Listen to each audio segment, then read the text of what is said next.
بسم اللہ الرحمن الرحیم۔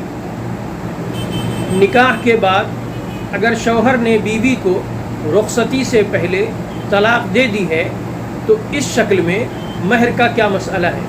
تو اس کا جواب یہ ہے کہ اگر شوہر نے بیوی کو اس سے صحبت کرنے سے پہلے یا اس کے ساتھ خلوت صحیحہ سے پہلے طلاق دے دی ہے اور نکاح میں مہر طے ہوا تھا تو اسے اس طے شدہ مہر کی مقدار کا آدھا حصہ دینا پڑے گا۔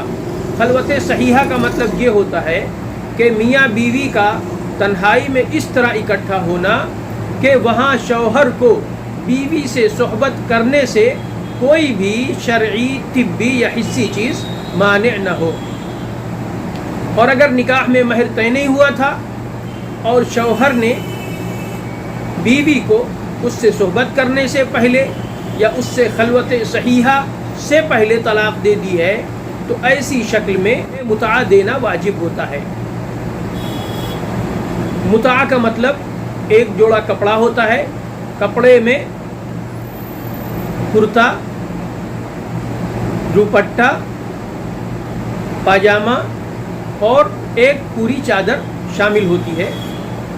تو اگر مہر طے نہ ہو اور صحبت یا خلوت صحیحہ سے پہلے شوہر بیوی کو طلاق دے دے تو ایسی شکل میں یہ متعہ دینا واجب ہوتا ہے، اور شوہر کو چاہیے کہ ساتھ میں کچھ اور اس کے خرچے کے لیے اپنی خوشی سے اسے دے دے۔